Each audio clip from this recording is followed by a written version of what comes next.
Nós vamos conversar agora, bater um papo com a Malu Esprícigo, ela que é economista da JB3 Investimentos. Malu, seja bem-vinda, feliz ano novo para você, tudo de bom? Oi, Carlão, feliz 2022 aí pra você, pra todo mundo que tá ouvindo a gente. Tá em Criciúma no momento? Não, tô em Laguna. Laguna, curtindo as férias, com certeza, um pouco, e são merecidas, né? Aproveitando esses dias, né, porque depois fica difícil durante o ano. Bom, Malu, vamos falar um pouquinho, né, para quem aproveitou também as férias ou a virada do ano, mas agora tem que se organizar, né, porque início de ano é sempre assim, aí vem aquela questão do exagero, às vezes no final de ano, uma comprinha a mais, um gasto a mais, e vem também a questão dos impostos, aí muitas contas para pagar. Como é que a gente faz um planejamento, como é que a gente se organiza na realidade financeiramente para começar o ano com o pé direito, Malu? Eu acho que essa época de começo de ano, né, é sempre muito legal, assim, pra gente olhar realmente para os nossos objetivos, tirar os nossos planos do papel, né? Uhum. E isso também deve ser olhado para as finanças, né? Então, assim, o que a gente costuma dizer por exemplo, às vezes entra aquela graninha ali do 13º, dinheiros de férias e tudo mais, né? O ideal é sempre a gente olhar se tem alguma dívida pendente, né? Eu acho que o principal é olhar o que eu sempre digo, né? A gente tem que olhar e ter clareza sobre a nossa situação atual. Então, se eu tenho alguma dívida, ou não, beleza, não tenho nenhuma dívida. Então, o que eu vou fazer com esse recurso? É entender que nesse começo do ano a gente vai ter compras de material escolar para os filhos, vai ter pagamento de IPTU, de IPVA. Então, assim, deixar sempre uma parte reservada para esses pagamentos, né? Para não poder ocorrer o que muitas vezes acontece, que é de, às vezes, a gente se endividar, ou de, às vezes, pagar o IPTU muitas vezes parcelado, quando à vista, Uhum. alguns momentos faz sentido. Então, assim, eu acho que essa organização é primordial, assim. O importante e o passo inicial é entender onde a gente está. Então, assim, traçar as nossas expectativas de ganhos para os próximos 12 meses. Então, por exemplo, eu tenho uma renda mensal de R$ 5.000. Então, eu já sei que em 12 meses eu vou ter uma média de 65 contando com 13º, 66. Beleza, então esse é o que eu vou fazer nesses próximos 12 meses. Em posse disso, a gente já consegue também traçar as nossas despesas fixas. O que eu tenho hoje? Tenho o condomínio, tenho o IPTU, tenho a conta de luz, a conta de água, enfim. Vamos listando tudo que é despesa fixa para a gente entender. Beleza, se eu tenho 66, mas de fixo eu já tenho 30, então já sobra 35. Então, o que eu Uhum. posso fazer com esses 35? Vai ser a compra, sei lá, do supermercado, vai ser a compra de lazer, vai ser uma viagem que eu posso fazer. Então, assim, entender onde a gente está é o passo principal, né? Na realidade, resumindo tudo isso, né, Malu, acho que é criar uma balança, um equilíbrio, né, entre o que se deve, o que se tem para Exatamente. pagar e o que se ganha, né, na realidade. É um equilíbrio, né? Isso. E às vezes parece muito simples, né? A gente está Uhum. falando isso para os nossos ouvintes, mas a maioria das pessoas não faz isso direito. Elas não listam, elas não colocam num papel, ou num bloco de notas, ou no próprio celular. Tem alguns aplicativos, inclusive, que nos ajudam nessa organização. Até acho que fica algumas dicas aqui para os nossos ouvintes, como o Guia Bolso, o Uhum. Organize também é um aplicativo muito legal que nos ajuda a traçar realmente tanto as nossas metas, do tipo, quanto que eu quero guardar por mês, o quanto que eu já gastei, e também entender, assim, o que tem para entrar, né? Um bom planejamento mesmo.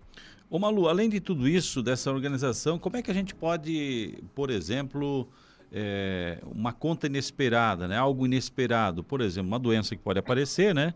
Tem que ter aquela Uhum. reservinha, digamos assim, que o pessoal chama de Boa. reserva, né? Como é que a gente consegue fazer uma reserva nesse caso? É uma ótima pergunta, Carlão. A reserva de emergência, eu sempre digo que tem que ser o nosso primeiro investimento, né? Então, ela pode estar ali de repente, ali no teu CDB do próprio banco, na tua poupança, de Uhum. repente, ali para quem tem no Conta, que já deve ter ouvido falar, também pode ser utilizado, deixar o dinheiro ali guardado. Mas a composição da reserva, ela geralmente é feita com base nas nossas despesas fixas. Então, de novo, né? Tudo parte da gente conhecer a nossa estrutura financeira, né? Então, por Perfeito. exemplo, hoje as minhas despesas fixas ficam em torno, por exemplo, de R$ 4.000. Então, Malu, para mim, acredito que geralmente a reserva de emergência ela varia de 3 a 12 meses de despesas fixas que a gente precisa ter, Uhum. dependendo muito da profissão que a gente tem. Por exemplo, o empresário ele tem um risco muito maior de oscilação de renda do que um servidor público, por exemplo. Então, esse empresário ele vai precisar mais meses guardados na sua reserva de emergência do que um funcionário público. Mas vamos botar em média o nosso padrão, assim, que seria em torno de 6 meses. Então, se eu, Malu, tenho 4 mil de despesas fixas, vezes 6, eu teria que ter uma reserva de emergência de em torno de 24 mil reais. Aí, como que eu componho isso? Aí Num vem o período nosso de 6 desafio. meses, isso, Malu, é isso? Isso mesmo. Uhum. Porque, por exemplo, se vier uma despesa não programada, ou mesmo, eu não digo só isso, né? Às vezes também para aproveitar algumas oportunidades. Por Sim. exemplo, quero fazer uma reforma na minha casa. A gente sabe que com dinheiro em mãos a gente consegue desconto. Ou então algum imprevisto, como de repente uma demissão no emprego que a gente tem hoje. Então, ter ali uma reserva ali para você se manter até 6 meses no mercado é muito bom. Dá uma segurança, né? Então, para essa pessoa assim, que tem em torno de 4 mil, acho que 6 meses seria o ideal. Então, em torno de 24 mil, ela tem reserva de emergência, já deixaria ela muito tranquila. Aí o desafio vem em a gente compor essa reserva, né? Que parte muito da organização, de olhar para as despesas, de ver, poxa, eu estou gastando demais, não consigo guardar. De repente, se eu começar a guardar, sei lá, 500 reais por mês, será que eu consigo? Se a gente começar a guardar 500 reais por mês, em 48 meses você consegue compor essa tua reserva de emergência. Então, assim, não é nada impossível. Eu digo, né, a gente só tem que começar. Assim, começa com 100 reais, daqui a pouco, já tô vendo, já tô gostando de guardar dinheiro, já tô guardando 200. Então, assim, é botar uma meta e traçar ela para atingir, né? Por isso que a gente fala bastante aqui no nosso trabalho da consistência financeira, né? Eu acho que essa palavra é muito legal, assim, de não somente consistência no nosso trabalho, na academia, enfim, mas nas finanças também. Você também se preocupar em guardar dinheiro e ter essa consistência mesmo. Já vou me propor a guardar, sei lá, 200, 500 reais por mês, então vou me propor para isso. É como um boleto, né? Funciona como um boleto. E uma palavra-chave que você falou agora, né, e que muita gente às vezes não se atém a isso ou não leva a sério, digamos assim, é a meta, né? Se eu tenho meta, por exemplo, desse ano de ter um carro novo, eu tenho que começar a fazer alguma coisa para que essa minha meta seja alcançada em determinado ponto do meu desafio, digamos assim, né? Ou eu tenho que comprar algo, investir, ou tenho que fazer alguma coisa para chegar naquela meta que eu preciso. E é isso mesmo, assim, eu acho que traçar a meta, entender assim, qual que é o valor do meu objetivo. Para trocar de carro, vou precisar de 20 mil reais. Então, quanto que eu preciso ter para esse objetivo? Porque hoje é tão comum, né, a gente dar o nosso carro e financiar a parte. Mas por que não guarda um pouco de dinheiro a mais? Porque a gente não começa um novo hábito? Principalmente agora que a gente está com uma Selic, né, que é a nossa taxa básica de juros da economia, em 9,25, né? Como consequência, todos os financiamentos, empréstimos bancários acabam ficando um pouco mais caros. Então, ter liquidez, né, o dinheiro disponível nesse momento acaba sendo muito interessante, porque a gente consegue deixar de pagar juros, né, em algumas prestações. Então, por isso que é legal, tem que ter quero trocar meu carro ano que vem, vou precisar de 20 mil, então divide isso aí em 12 meses, mais ou menos, e você já tem mais ou menos, quero trocar daqui um ano, por exemplo, divide em 12 meses e com base nisso, começa a se organizar financeiramente para poupar. E essa organização, ela só vem de novo, de a gente olhar para as nossas despesas, ver onde a gente está gastando, trocar as compras no mercado, né, diárias por compras semanais, isso já faz bastante diferença no nosso orçamento. Malu, já que você falou em taxas, né, qual é a expectativa, você que é do ramo financeiro, para esse 2022 aí? Então, assim, né, o Brasil é um país muito incerto, né? Ano passado a gente começou o ano com uma Selic de 2%, né? Ou seja, eu deixava o dinheiro ali na poupança, ele rendia 1,4% ao ano. Então, não rendia basicamente nada. Hoje, né, depois de um ano, a gente está falando numa Selic de 9,25%. Então, hoje a poupança já rende em torno de 6% ao ano. Se fala bastante, né, os nossos economistas, de a gente chegar com uma previsão de Selic de 11,25 ao ano, né? Então, o que isso acarreta no nosso mercado, né? Acaba ficando muito interessante deixar o dinheiro naquele CDB, naquela LCA, LCI do próprio banco, ou, enfim, de corretora, daí, obviamente, o ouvinte vê o que é melhor para ele, porque agora a renda fixa, né, que seria essa poupança, CDB, LCI, LCA, acaba pagando um pouquinho mais. Até, enfim, deixar o dinheiro no conta já é interessante. Então, assim, vai ser um ano bem desafiador, né? Eu digo, ano eleitoral, principalmente no Brasil, é um ano de desafios. Então, eu sempre digo, né? Quem tem liquidez nesse momento para aproveitar algumas oportunidades também é bastante interessante. Então, ter ali o dinheirinho para, às vezes, alguma oportunidade no mercado de investimento faz toda a diferença. Mas acho que a cautela é a palavra principal para esse ano. Então, cuidar bastante dos nossos investimentos. Uhum. Oi, Carlão. E em termos de investimentos, o que você aconselharia hoje? Um investimento curto, longo, médio prazo, nesse sentido aí? Eu acredito, assim, Carlão, a gente vê, por exemplo, a inflação, né, que é o IPCA, que é o índice que mede a inflação aqui oficial do Brasil. No acumulado dos últimos 12 meses, até vou pegar o dado aqui atualizado de dezembro, desculpa, a gente só tem atualizado até novembro, 10,74, né? Então, assim, tem investimentos atrelados ao IPCA ou à inflação que acabam sendo bem interessantes. Eu acredito que esse ano a gente ainda vai ter uma inflação bastante acelerada, né? A parte de consumo ainda vai ser bem acelerada. Então, de repente, ter investimentos que travem ali 1 ano, 2 anos, por exemplo, IPCA mais uma taxa é algo bem interessante. Ou, de repente, investimentos pós-fixados, que seria o quê? Indexados à taxa Selic. Como a gente está com uma perspectiva de aumento de Selic, chegando a 11,25 no final do ano, se eu tiver um investimento, por exemplo, que pague 120% da Selic, né, do CDI, que a gente chama basicamente, a gente está falando de 13,5% ao ano, com risco praticamente nulo, né, porque é estar indexado a Selic. Então, assim, eu vejo que é um momento muito interessante para a renda fixa, e eu também gosto muito de a parte internacional, acho que é legal também, às vezes, se a pessoa quiser e tiver interesse em conhecer um pouquinho mais, também, assim, o próprio Estados Unidos, a Bolsa está atingindo patamares cada vez maiores, né, recorde sempre. Então, assim, ter uma posição um pouquinho em renda fixa, talvez uma pequena posição, né, internacional, acho que também é interessante para esse momento econômico. Ô Malu, e agora vendendo um pouco o peixe, né, na JB3, o que é que temos aí de oferta, né, para o mercado financeiro? O que é que o cliente aí, de modo geral, pode contar nesse ano 2022?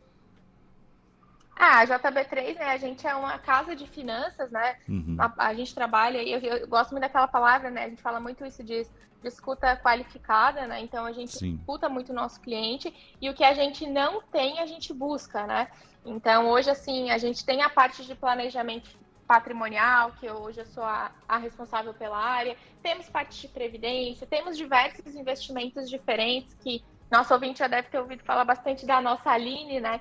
Então, a Aline que também faz um trabalho super legal na parte de investimento financeiro. Então, assim, a gente tem diversos produtos, seja renda fixa, Bolsa Brasil, Bolsa Exterior, quer investir fora, tem diversas oportunidades.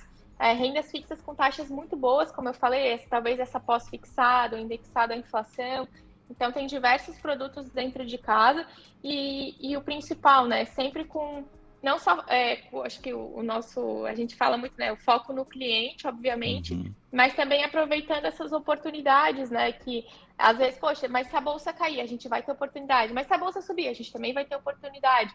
Então, assim, é deixar o cliente seguro em qualquer cenário econômico que a gente esteja, né, seja num de caos ou num outro cenário, mas esse ano que vai ser desafiador para todo mundo, vai ser, com certeza. Qualquer pessoa pode começar a ter um investimento na sua vida, Malu? Pode, com certeza. Hoje tem investimentos, a gente conhece a nossa famosa poupança, né? Mas quero diversificar um pouquinho. Hoje, a partir, por exemplo, dentro da XP, que é a nossa corretora que a gente utiliza com a JB3, investimentos a partir de R$100 você já consegue fazer. Inclusive, tem investimentos com R$50.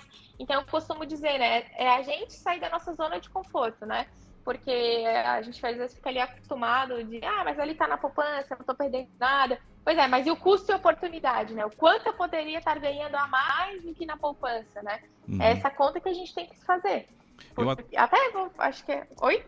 Não, eu fiz questão de fazer essa pergunta, porque quando as pessoas começam a ouvir assim, mas isso é para quem tem muito dinheiro, isso é para quem tem uma poupança gorda e quer fazer um investimento. Mas não, olha, com um pequeno investimento, que você citou aí de R$50, R$100, começa-se a ser um investidor. E quem sabe daí para frente não se torna um grande investidor, um grande empresário da vida aí, né? Com certeza. Até eu quis trazer aqui, fiz uma conta aqui rápida, eu tô aqui na frente do computador. Por exemplo, deixando hoje o recurso aí, vamos supor, na poupança, rendendo 6% ao ano. Vamos supor que num prazo de 30 anos, né, uma pessoa faça aportes, né, de R$500 todo mês, fixo. em 30 anos ela acumula 475 mil reais. Veja, né? A gente está falando de 500 todo mês, olha que recurso legal que a gente acumula.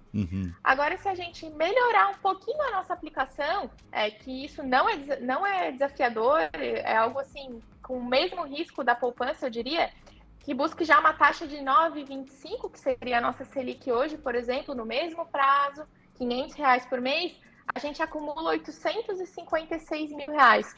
Ou seja, uma diferença de 380 mil pelo simples fato de a gente sair da zona de conforto, de buscar um investimento um pouco mais atrativo. Ou seja, você é quase milionário por buscar um investimento diferente. Quase então, que por o isso dobro, que eu digo né? assim, é para todo mundo, né? Praticamente o dobro do investimento que você citou anterior aí, né? A poupança, né? Perfeito. Praticamente o dobro. Então, assim, e obviamente, quanto mais cedo a gente começar, melhor é esse resultado. Então, assim, veja, né? A gente está falando de R$ 500 por mês, mas a conta poderia ser 50, poderia ser 1.000, mas o impacto é o mesmo.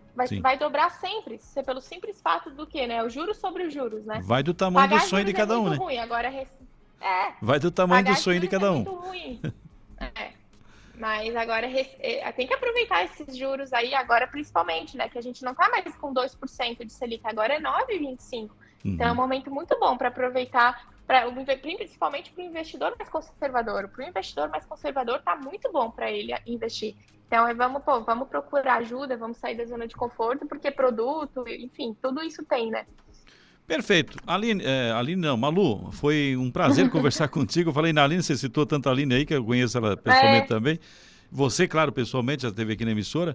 Mas, enfim, obrigado pela sua presença aqui conosco, falar um pouquinho de economia. É sempre bom lembrar, as pessoas sabem que tem que guardar, tem que fazer a comparação do que ganha, do que tem para pagar, para sobrar, sempre ter uma reserva especial aí e conseguir sobreviver, digamos assim, no seu dia a dia e não se enrolar aí no futuro, né?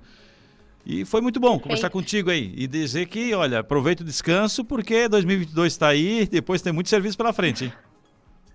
Não, se Deus quiser, vamos ter bastante serviço. E agradeço bastante aí o papo, a oportunidade de estar falando aqui no Rádio Guarujá de novo. Acho que falar sobre finanças é sempre importante, né? Então, relembrar aí os nossos ouvintes. E quando precisar, estou à disposição aí. Forte abraço.